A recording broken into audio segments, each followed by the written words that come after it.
پیارے بچوں، آج ہم فیضان درس حدیث میں حدیث نمبر 9 کو پڑھیں گے اور سمجھیں گے۔ ابھی تک ہم نے 8 حدیثیں آپ کو پڑھائیں، آج 9ویں حدیث ہے اور اس حدیث کا موضوع ہے بخار کی برکتیں۔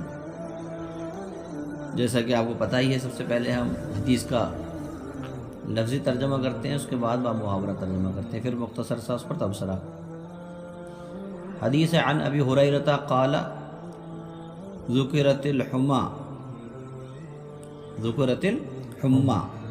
عند رسول اللہ فصبها رجل فقال النبی صلی اللہ علیہ وسلم لا تصبها فإنها تنفي الذنوب كما تنفي النار خبث الحدید۔ عن ابی ہریرہ تک معنی ہوتا ہے کہ حضرت ابو ہریرہ رضی اللہ تعالیٰ عنہ سے یہ حدیث مروی ہے۔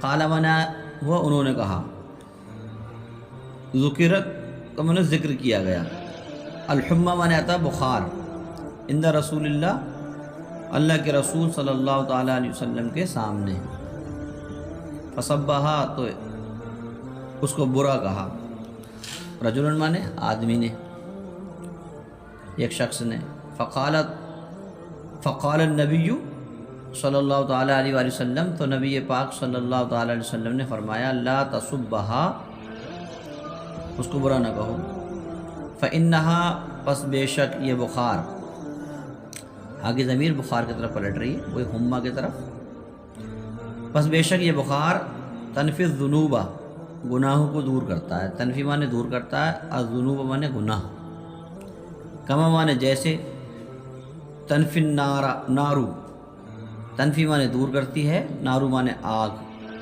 خبث الحدید لوہے کے میل کو، کہے گو لوہے کے میل کو۔ تو اس کا بامحاورہ ترجمہ یہ بنا کہ حضرت ابو ہریرہ رضی اللہ تعالیٰ عنہ سے روایت ہے، اللہ کے رسول صلی اللہ تعالیٰ علیہ وسلم کے حضور بخار کا ذکر کیا گیا تو ایک شخص نے بخار کو برا کہا، تو نبی پاک صلی اللہ علیہ وسلم نے فرمایا بخار کو برا نہ کہو کہ اس لیے یہ تو گناہوں سے اس طرح پاک کر دیتا ہے جیسے آگ لوہے کے میل کو دور کر دیتی ہے۔ تو پیارے بچوں، اس حدیث میں معلوم ہوا کہ رب کائنات عز و جل کی بھیجی ہوئی بیماریوں کو برا کہنا سخت جرم ہے۔ اللہ تعالیٰ نے جو بیماریاں بھیجی ان کو برا کہنا جرم ہے۔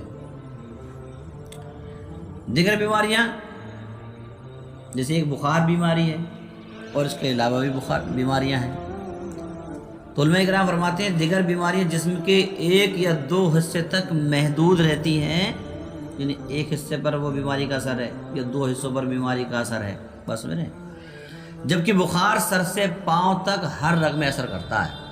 بخار کا مسئلہ کیا ہے؟ یعنی بخار کا معاملہ یہ ہے کہ جس شخص کو بخار آتا ہے تو اس کے سر سے لے کے پاؤں تک ہر رگ میں یہ سرایت کر جاتا ہے، پیوست ہو جاتا ہے، لہذا اسے سارے جسم کی خطاؤں اور گناہوں کو معاف کرائے گا۔ یہ بخار کیا کرائے گا؟ سارے جسم کے گناہوں کو معاف کرائے گا۔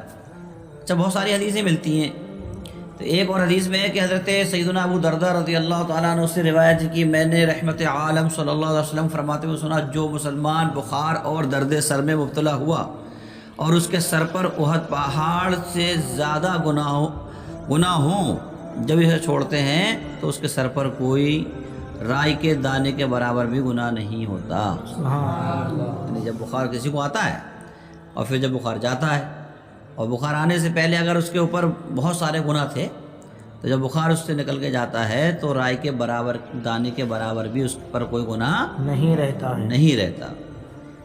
ایک اور حدیث مرفوعاً ملتی ہے حدیثوں کی کتابوں میں حضرت حسن بصری رضی اللہ تعالیٰ عنہ سے کہ بے شک اللہ، حضور فرماتے ہیں بے شک اللہ تعالیٰ مسلمان کے ایک رات بخار میں مبتلا ہونے کو اس کے تمام گناہوں کا کفارہ بنا دیتا ہے۔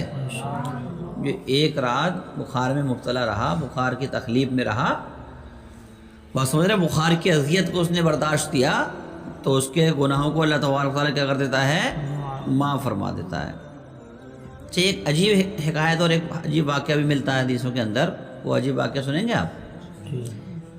حضرت سیدنا ابی بن کعب رضی اللہ تعالیٰ عنہ کے بارے میں ہے فرماتے ہیں کہ میں نے عرض کی یا رسول اللہ صلی اللہ علیہ وسلم بخار کا ثواب کیا ہے؟ میں نے حضور سے کیا پوچھا، بخار کا ثواب کیا ہے؟ تو پیارے آقا صلی اللہ تعالیٰ علیہ وسلم نے ارشاد فرمایا، جب تک بخار میں مبتلا شخص کے قدم میں درد رہتا ہے اور اس کی رگ پھڑکتی رہتی ہے، قدموں میں درد رہتا ہے اور اس کی رگیں کیا کرتی ہیں؟ پھڑکتی رہتی ہیں، اسے اس کے عوض میں نیکیاں ملتی رہتی ہیں۔ اس کو اس کے عوض میں کیا ملتی ہیں؟ نیکیاں ملتی ہیں۔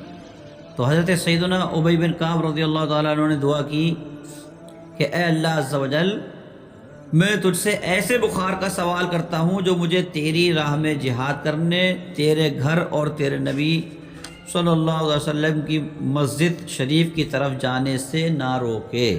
یعنی مجھے بخار تو آئے، دیکھیں کیسے انہیں عبادت کا شوق تھا اور حضور کے فرمان پر عمل کرنے کے لیے کیسے آگے سے آگے بڑھتے چلے جاتے تھے، سبقت لیتے تھے۔ یہ کہہ رہے ہیں کہ اے اللہ، عبادت میں کوتاہی نہ ہو اور تیرے محبوب کی مسجد میں جانے میں کوتاہی نہ ہو، ایسا بخار تو مجھے عطا فرما دے، بخار رہے مگر تیری عبادت نہ چھوٹے۔ بات سمجھ رہے ہیں آپ؟ ہاں، تیرے نبی کا کوئی حکم ہو تو اس میں مجھ سے کوتاہی نہ ہو بلکہ اس پہ عمل کرتا رہوں، ایسا بخار مجھے عطا فرما۔ دل سے دعا کری، کیسے؟ دل سے، خلوص تھا نیت میں۔ فرماتے حدیث میں اس کے بعد حضرت سیدنا ابی بن کعب رضی اللہ تعالیٰ عنہ کو روزانہ شام کے وقت بخار ہو جایا کرتا تھا۔ تو آپ نے کیا سمجھا کہ بخار جو بیماری ہے اس کے ذریعے سے گناہ جھڑتے ہیں۔ جیسے آگ جو ہے لوہے سے لوہے کا میل دور کر دیتی ہے، ایسے ہی بخار جو ہے انسان کے، بندے مومن کے گناہوں کو دور کر دیتا ہے اور اسے گناہوں سے پاک کر دیتا ہے۔ اسے گناہوں سے کیا کر دیتا ہے؟ پاک کر دیتا ہے۔ تو یہ آپ نے حدیث کے ذریعے سے بخار کے بارے میں سمجھا کہ بخار کے اندر کتنی برکتیں ہیں۔ تو جو بھی بیماریاں اللہ تبارک تعالیٰ نے اتاری ہیں، اس کو مرۃ المناجی جو کتاب ہے اس کے اندر انہیں برا کہنے کو سخت جرم بتایا ہے، ٹھیک ہے؟ اس کو سمجھیں۔